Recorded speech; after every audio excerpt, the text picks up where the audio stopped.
Hello दोस्तों, एक बार फिर आपका स्वागत है हमारे यूट्यूब चैनल पॉलिटेक्निक कैप्सूल पर। दोस्तों, हम पॉलिटेक्निक कैप्सूल के सभी मेंबरान आपको तहे दिल से शुक्रिया अदा करते हैं, आपके तहे दिल से शुक्रगुजार हैं कि आप सभी लोग हमारे चैनल पॉलिटेक्निक कैप्सूल को शेयर कर रहे हैं, लाइक कर रहे हैं और सब्सक्राइब कर रहे हैं। हेलो बच्चों, एक बार फिर हम आपके सामने हाजिर हुए हैं सीएमईडी की अपनी अगली क्लास को लेकर, साथ ही एक नए चैप्टर के साथ जिसका नाम है औजार तथा मशीनें। इसे इंग्लिश में हम लोग टूल्स एंड प्लांट्स के नाम से जानते हैं, जैसा कि इसे शॉर्ट फॉर्म में हम लोग टी एंड पी के नाम से जानते हैं। और यह चैप्टर एग्ज़ाम के लिए बहुत ही महत्वपूर्ण माने जाते हैं और इन चैप्टरों से अक्सर करके एग्ज़ाम में क्वेश्चंस पूछे जाते हैं। आज के लेक्चर में हम बच्चों आपको औजार के बारे में बताएंगे कि टूल्स क्या होता है, मशीनें क्या होती हैं मतलब प्लांट्स क्या होता है, तथा classification of T and P के बारे में बताएंगे। उसके बाद जनरल टी एंड पी के बारे में बताएंगे। आगे हम लोग बच्चों स्पेशल टी एंड पी के बारे में आपको बताएंगे। इसके बाद बच्चों मैं आपको sources of receipt of T and P के बारे में बताऊंगा। और लास्ट में हम आपके लिए, जो कि इस चैप्टर का सबसे इम्पॉर्टेंट टॉपिक माना जाता है, और बच्चों आप प्रीवियस ईयर के पेपर उठा के देख लीजिएगा, उसमें आपको ये क्वेश्चंस जो आपको स्क्रीन पे दिख रहे हैं इस वक्त, मतलब ये वाले, ये अक्सर करके एग्ज़ाम्स में देखे जाते हैं। स्टॉक और औजार तथा मशीनों के लेखों में अंतर, difference in between accounts of stock and T and P. तो आज के लेक्चर में हम इन सब चीज़ों के बारे में जिक्र करेंगे। चलिए स्टार्ट करते हैं आज का लेक्चर। जैसा कि हम लोगों ने पिछले लेक्चर में पढ़ा था, आपको याद आ रहा होगा कि हमने जो पिछला चैप्टर आपको पढ़ाया था भंडार तथा स्टॉक के बारे में बताया, और उम्मीद करते हैं कि आप लोगों ने उसे याद भी कर लिया होगा और अपने नोटबुक पे नोट डाउन कर लिया होगा। उस चैप्टर मतलब स्टोर एंड स्टॉक का जो चैप्टर था, उसमें सबसे इम्पॉर्टेंट टॉपिक जो था उस चैप्टर का, स्टॉक प्राप्तियों एवं निर्गतियों से संबंधित प्रविष्टियों को रजिस्टर में अंकित करने के नियम। ये बच्चों बहुत ही इंपॉर्टेंट क्वेश्चंस है फॉर एग्जामिनेशन के लिए। आप समझ लीजिए कि ये अक्सर करके एग्ज़ाम में पूछे जाते हैं, तो आप इसे इम्पॉर्टेंट समझ के स्टोर एंड स्टॉक जो चैप्टर हमने पढ़ाया था पिछला भंडार तथा स्टॉक, उसमें जो हमने पढ़ाया था स्टॉक प्राप्तियों एवं निर्गतियों से संबंधित प्रविष्टियों को रजिस्टर में अंकित करने के नियम, इसको आप अच्छे से तैयार कर लें। हो सकता है मे बी आ सकता है एग्ज़ाम में, हम आशा करते हैं कि, उम्मीद करते हैं कि आ भी आए, इस बार आ भी सकता है, तो आप लोग इसे याद कर लें। इस जैसे हमने आपको बताया था कि इसके अंतर्गत हम लोग जो स्टॉक रजिस्टर के बारे में बताया था, आपको आगत निर्गत के बारे में बताया था, सामग्री का अधिक या कम पाए जाने के बारे में बताया था, लेखा बंद करने के बारे में। तो पिछले चैप्टर जो हमने पिछले लेक्चर में आपको बताया था, उसमें यह टॉपिक बहुत ही इंपॉर्टेंट है। उसी तरह इस चैप्टर का जो इम्पोर्टेंट टॉपिक है, सबसे एग्जाम में जो सबसे ज़्यादा पूछे जाते हैं टॉपिक, वो आपका लास्ट वाला टॉपिक है, जब हमने आपको बताया अभी कि difference in between count of stock and T and P, मतलब स्टॉक और औजार तथा मशीनों के लेखों में अंतर। तो चलिए बच्चों स्टार्ट करते हैं आज का लेक्चर। ये जो चैप्टर है इसका नाम है औजार तथा मशीनें, जैसा कि हमने अभी कुछ मिनट पहले आपको बताया था। तो चलिए स्टार्ट करते हैं। सबसे पहले बच्चों आप डालोगे औजार। औजार को इंग्लिश में हम लोग टूल्स के नाम से जानते हैं। क्या होता है? जिन उपकरणों को हाथों द्वारा काम में लाया जाता है। देखिए इसका पॉइंट इम्पोर्टेंस है, मुख्य बिंदु, कि औजार हम कैसे डिफाइन करेंगे, मतलब जिन उपकरणों को हाथों द्वारा, मतलब हाथ के द्वारा काम में लाया जाता है, उसे औजार या यंत्र कहते हैं। जैसे करनी, फावड़ा, गेत गैती गेती, तसला, बाल्टी, दुरमुट आदि।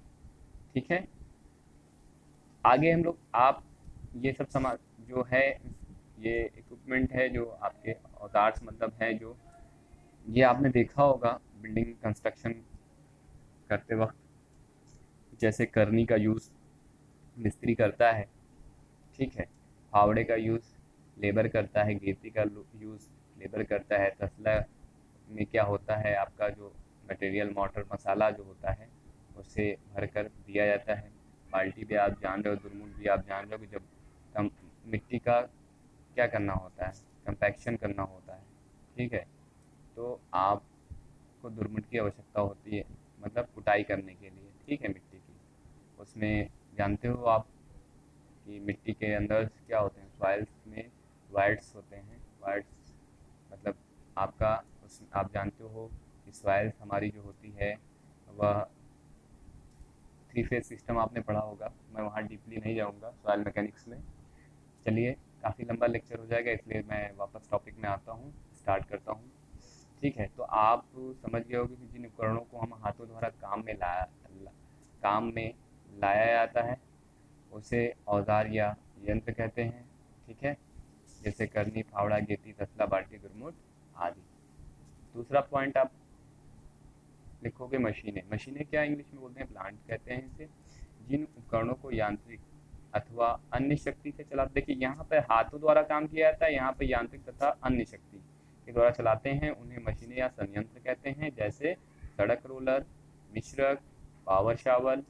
देखिए बच्चों, हम ये आप सड़क रोलर, मिश्रक, पावर शावल, ट्रक और सड़क पेवर मतलब रोड पेवर को आप हमारा जो लेक्चर पॉलिटेक्निक कैप्सूल पे ट्रांसपोर्टेशन इंजीनियरिंग पढ़ा हुआ है उसमें आप देख सकते हो। हमारा जो लास्ट लेक्चर हमने पढ़ाया था रोड कंस्ट्रक्शन इक्विपमेंट, उसमें ये जो इंस्ट्रूमेंट यहाँ पर लिखे गए हैं ये यूज़ हुए हैं, और वहाँ पे हमने विद फिगर लेक्चर में, मतलब जो हमारे 4th सेमेस्टर के बच्चे हैं सिविल इंजीनियरिंग के, उनको हमने पढ़ाया था। आप हमारा लेक्चर ट्रांसपोर्टेशन इंजीनियरिंग के नाम से देख सकते हैं, और ये पॉलिटेक्निक कैप्सूल की प्लेलिस्ट में जाकर आपको वहाँ से प्राप्त कर सकते हैं, देख के समझ सकते हैं कि क्या होता है पावर शावल, ट्रक क्या होता है, सड़क पेवर क्या होता है, क्या यूज होता है। हमने वहाँ पे अच्छे तरीके से डिफाइन विद फिगर के साथ किया है। ठीक है, चलिए आगे बढ़ते हैं। औजार तथा मशीनों का वर्गीकरण। Classification of T and T. इन्हें दो वर्गों में रखा जाता है। पहला है साधारण औजार तथा मशीनें, जिसे जनरल टी एंड टी के नाम से जानते हैं। दूसरा है हमारा विशेष औजार तथा मशीनें, जिसे हम स्पेशल टी एंड टी के नाम से जानते हैं। सबसे पहले आप पहला डालोगे साधारण औजार तथा मशीनें, जनरल टी एंड टी क्या होता है। इनके अंतर्गत हम हस्त मतलब हस्त औजारों तथा छोटी मशीनों को रखा जाता है। इन औजारों तथा मशीनों का क्रय मूल्य मतलब खरीदना, विक्रय मतलब बेचना, आप जानते हो। क्रय मूल्य ढुलाई, मरम्मत तथा देखभाल पर होने वाले खर्च भी शीर्षक औजार तथा मशीनें टी एंड पी में डाला जाता है। दूसरा है हमारा विशेष औजार तथा मशीनें। विशेष औजार तथा मशीनें क्या होता है, स्पेशल टी एंड टी। जब किसी बड़ा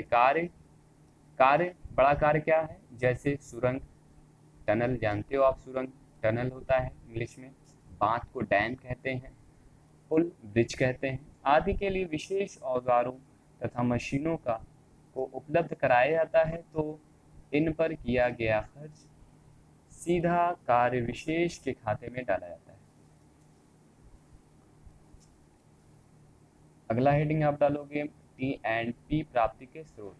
sources of receipt of T and P. इसके मुख्य स्रोत निम्नलिखित है बच्चों। नंबर 1 आप हेडिंग डालोगे, नंबर 1 विक्रेता या पूर्तिकर्ता से, नंबर 2 है विभागों से अंतरण द्वारा, और नंबर 3 है उधार या किराए पर लिए। तो सबसे पहले हेडिंग डालो बच्चों आप विक्रेता या पूर्तिकर्ता से। क्या होता है, समानता अधिकांश निर्माण सामग्री खुले बाजार से विक्रेताओं से दर प्रति मतलब कोटेशन आमंत्रित करके खरीदा जाता है। राज्य का भंडार क्रय विभाग भी पंजीकृत फर्मों के रेट स्वीकृत करके सरकारी गजट में प्रकाशित करता है।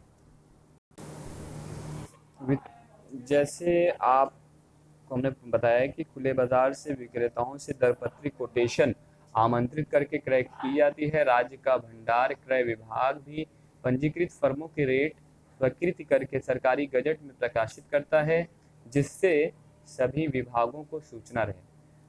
बच्चों, जब किसी विशेष सामान के उत्पादन या वितरण का एकाधिकार होता है तो वह सामान उसके उत्पादक या वितरक से सीधा खरीद लिया जाता है।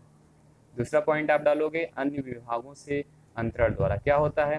विभाग के किसी अन्य खंड में किसी निर्माण कार्य की समाप्ति पर या अन्य किसी कारण से स्टॉक में कोई सामान्य अधिशेष है तो वह उसकी सूचना अधीक्षण अभियंता को देता है।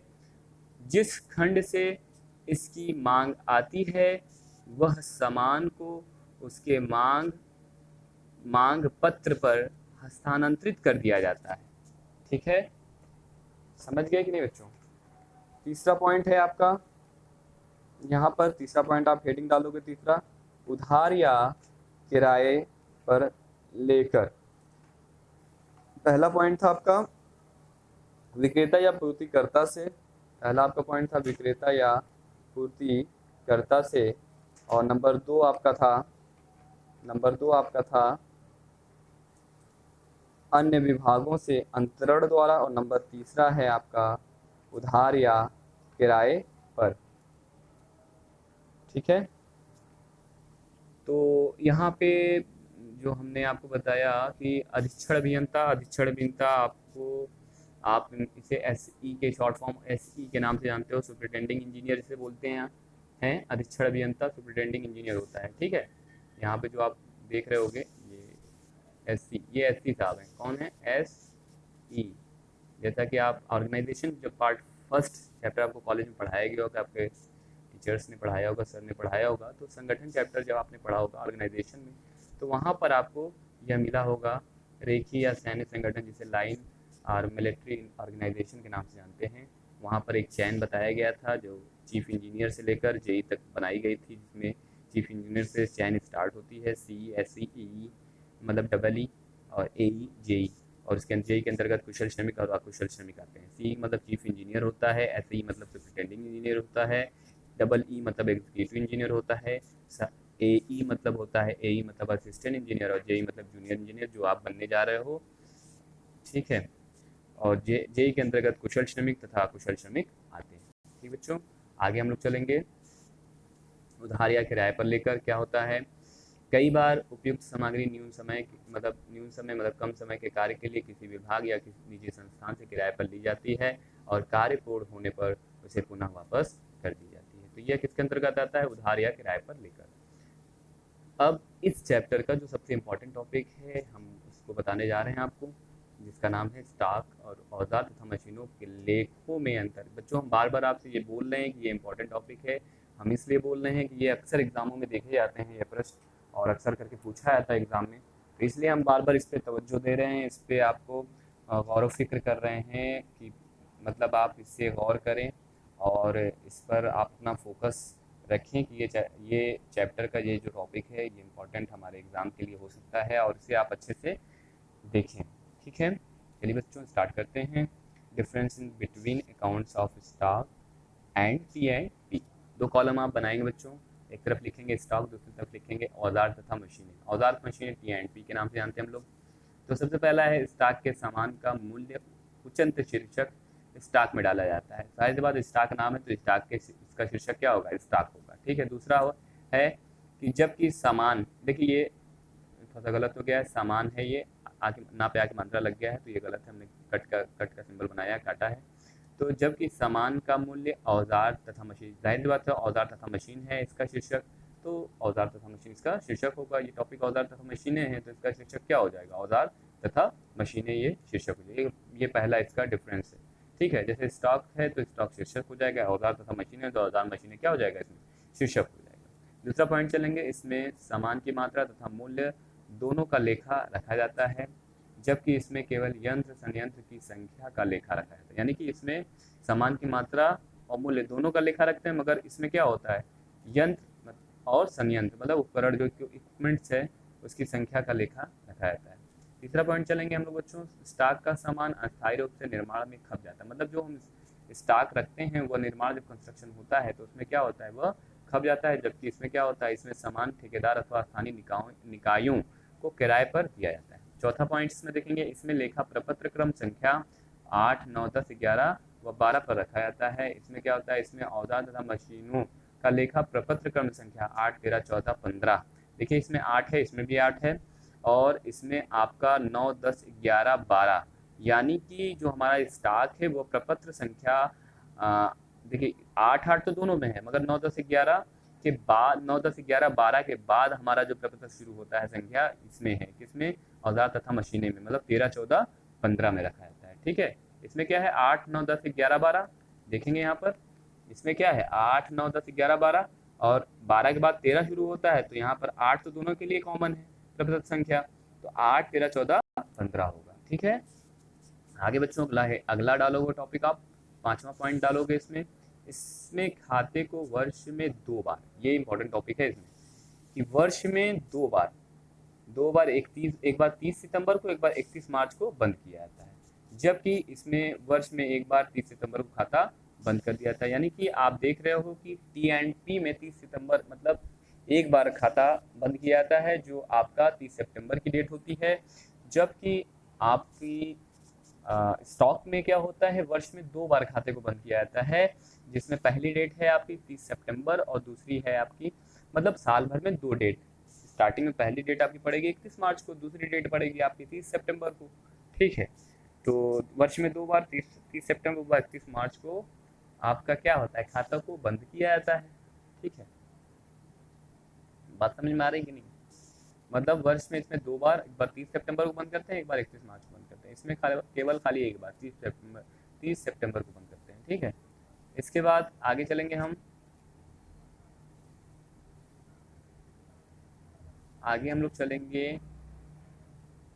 ठीक है, देखिए यहाँ पे वित्तीय वर्ष जो स्टार्ट होता है 31 मार्च के बाद स्टार्ट होता है। ठीक है, तो आपका 30 सितंबर पहला माना जाएगा और दूसरा जो माना जाएगा 31 मार्च माना जाएगा। ठीक है, चलिए सही है, आगे चलते हैं। 6वां पॉइंट, इसमें जांच पर अधिशेष सामान को प्राप्ति में दिखाया जाता है तथा इसकी लागत राजस्व में क्रेडिट कर दी जाती है, जबकि इसमें अधिशेष सामान का लेखा प्रपत्र 13 पर, किसमें, प्रपत्र 13 पर प्राप्त दिखाया जाता है, परंतु इसके मूल्य का ब्यौरा नहीं रखा जाता है।